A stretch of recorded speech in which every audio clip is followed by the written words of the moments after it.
Greetings. Welcome to ITR Live. I'm your host, Chris Hagenow. We are back here today on a beautiful Tuesday afternoon. And I've got John Hendrickson and Chris Ingstead here with us today. So welcome, gentlemen. Thank you. Thank you. It's good to be big smiles good to on be your here faces. today. So usually when we come in here, we do the podcast recording in the mornings generally.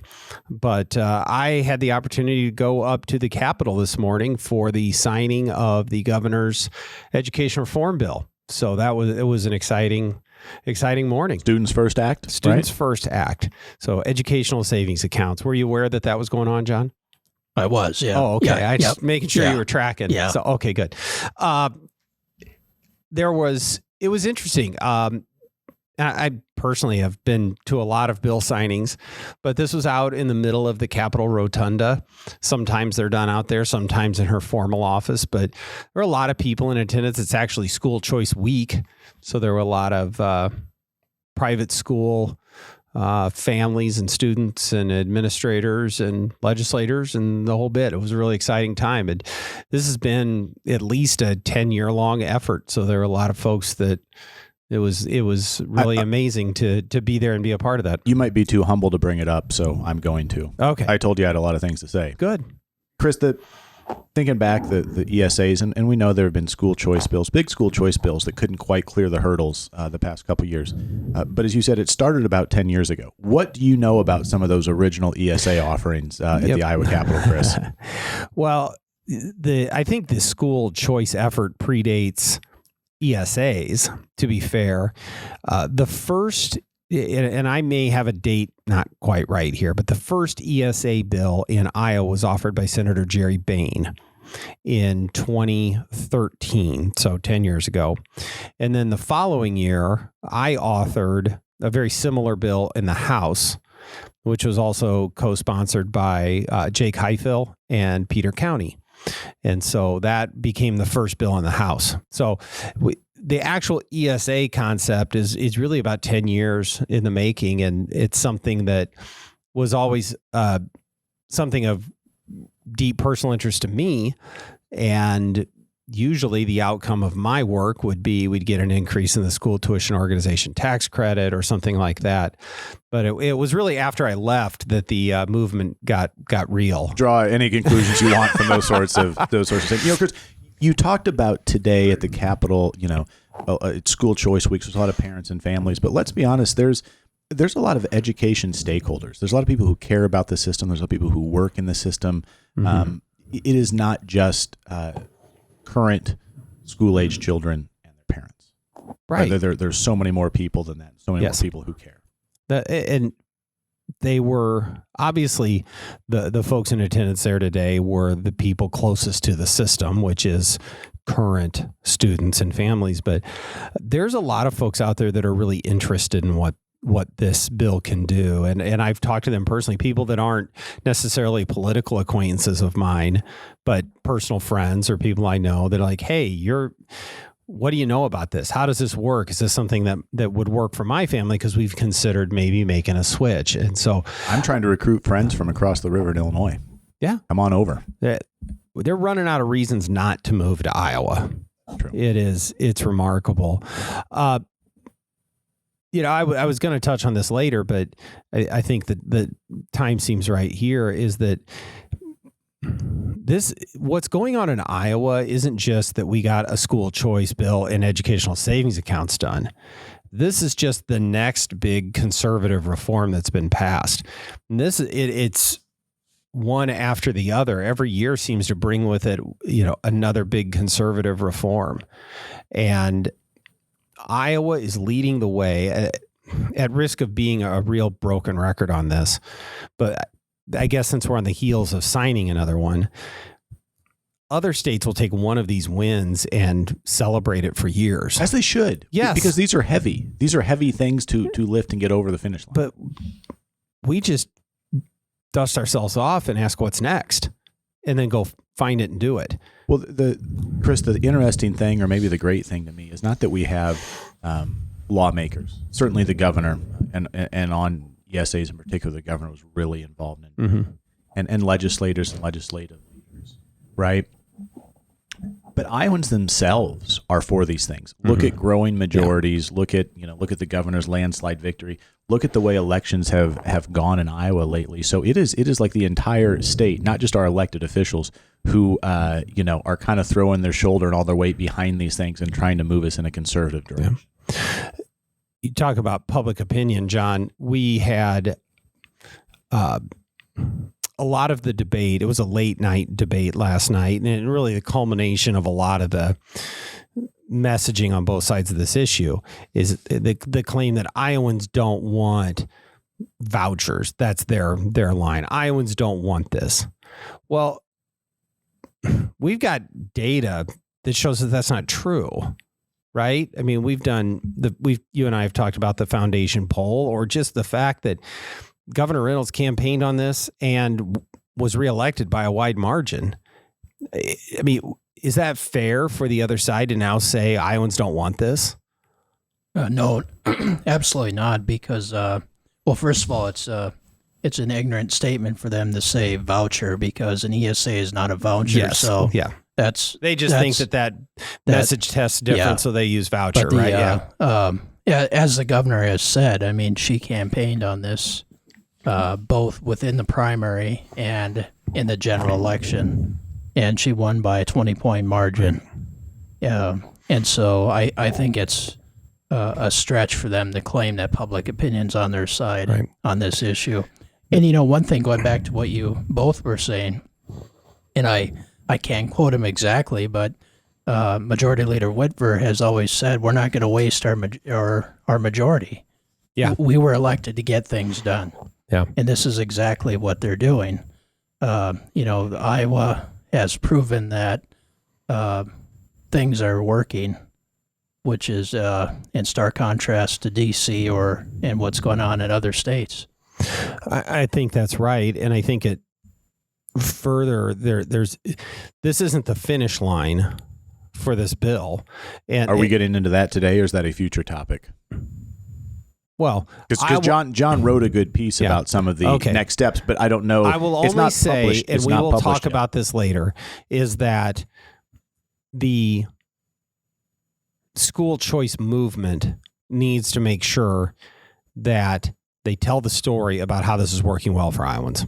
So, and I guess a couple of last thoughts and more the mechanical end of things, because I've been there. I've shepherded or helped shepherd through big conservative reforms where you're counting votes, and from the outside, it seems like, well, we've got Governor Reynolds who's strongly behind this and big Republican majorities. This should be easy to get done. It's never that easy.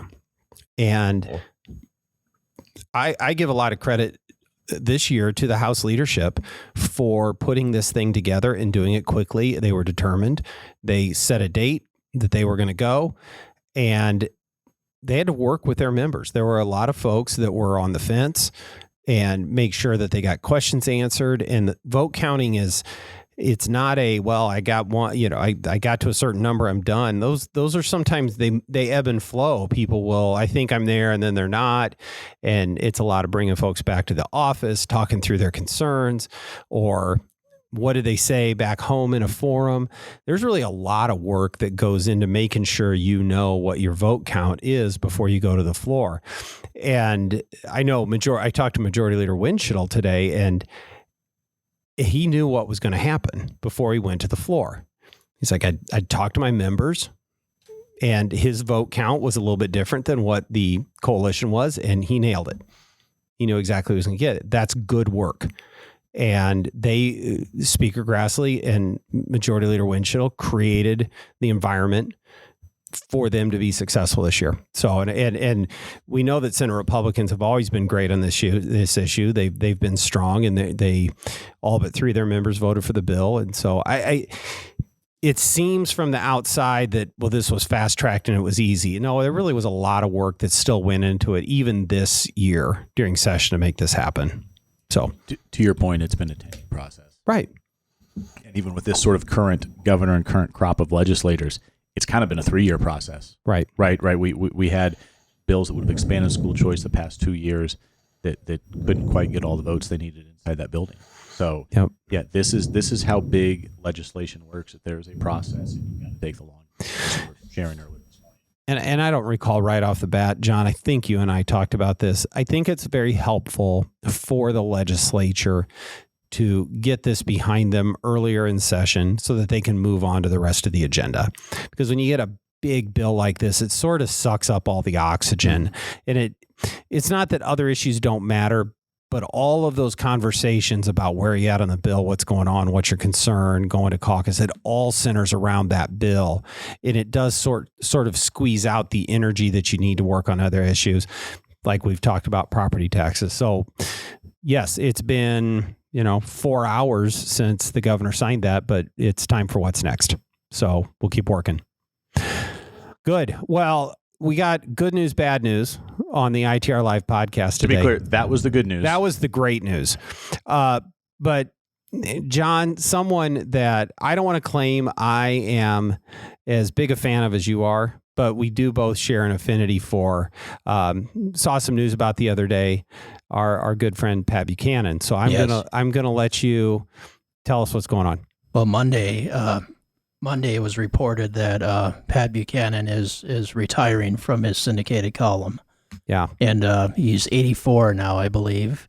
And so I kind of knew this was coming because I think his last published column was before Thanksgiving even. Well, about every other day we'd been coming in, and John, you'd be, I'm worried about Pat Buchanan. Yes, he hasn't published a column in a while. Yeah. And Pat Buchanan is probably one of my greatest influences. Yeah. And when I was in D.C. for a while, I talked to a lot of people, and some people would say, they were influenced by Barry Goldwater or Ronald Reagan or Newt Gingrich. Yeah. And when they would ask me, who are you influenced by? I would say Pat Buchanan. A lot of people would laugh. And but I have a lot of deep respect for Pat Buchanan, and I think he's been a source of great wisdom over the years, and he'll be sadly missed. Yeah. And I hope there's maybe one more book that he'll write. Maybe he'll a memoir or something. I don't know, but that'd be great. I mean, he I have to say his brand of conservatism turned out to be prophetic. Yeah. Whether it's dealing with America First foreign policy, economic nationalism with these disastrous trade deals that have gutted our nation. To be fair, some of those ideas were why Pat Buchanan wasn't the favorite guy in conservative circles in Washington, D.C. Yeah, he was considered a heretic. And actually, it was the other Republicans who were heretics because it was, you look at the old Republicans that in the old party platforms. Yeah. Those were ideas that Pat Buchanan was running on in 1992 and 96 and 2000. Yep. And he also was a defender of traditional values. He was a defender of Christianity. And, one thing I loved about Pat Buchanan is that he applied history to everything. And I know I'm going to say something that's a cardinal sin to Chris. And, do we have an edit button, Chris? And my colleague Sarah Curry, but I think we learn a lot more from history than we do data. And there's so much within policy circles where it's data, and we need to go back and apply history more to public policy problems. And that's what Pat Buchanan did on a regular basis. And I think you can learn a lot of lessons from history, and we can solve a lot of problems by looking at the past, learning what they did right and what they did wrong. So I'm going to miss Pat. Yeah. I'm not sure if it was your entry point into Pat Buchanan, but mine was the McLaughlin Group. Yes. And we've sort of done that before on this program, but that was must-see TV on Sunday mornings. And I know that you and I have that shared experience. I grew up watching the McLaughlin Group and really was excited when that came back a few years ago, and then it kind of went away. And then when I was in college, I remember, because we didn't have cable at home, and so that was the first time I saw shows on CNN, and of course Pat Buchanan was on. Just hold on, can I interrupt here? Yeah. Just to be clear, John goes to college and discovers cable there, and he goes right to CNN. Yes. Yeah. Okay, good. I mean, there was me too. Crossfire. Me too, Mom and That's Dad. old school CNN too. That though, was where, was Crossfire when Buchanan was on there and the Capitol Gang and all these great programs. And then for a while he was on MSNBC, Buchanan and Press, and I'll never forget when that there was that the talk shows. Phil Donahue used to have public affairs shows on MSNBC, and one time he had a panel of conservatives, and one was Pat Buchanan. It was called Angry White Men. I could probably be on that panel today. No, I used to love the McLaughlin group, and that was the best show on TV. It really was. Yeah. I'll just tell one more personal story. Is when I was working on my thesis in graduate school, I wrote to two people asking their advice on my research question.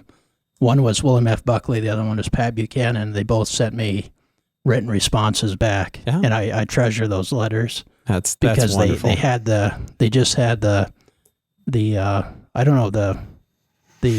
decency to respond to a nobody who was asking for help on a topic of conservatism, and so it was It is remarkable how sometimes Buchanan stayed relevant for a long time. Yes, yeah. But these folks that are the thinkers and the commentators, that sometimes it becomes much later that people go back and find some of those writings and the things they talked about, and you're right, they sort of become larger when history's going back and look at them than they even were at the time. But you're absolutely right. He wasn't afraid to challenge the conventional wisdom of the day, and was one of the bigger precursors to much of the current, at least in the Republican Party, ethos, especially in the era of Trump. So they that old saying that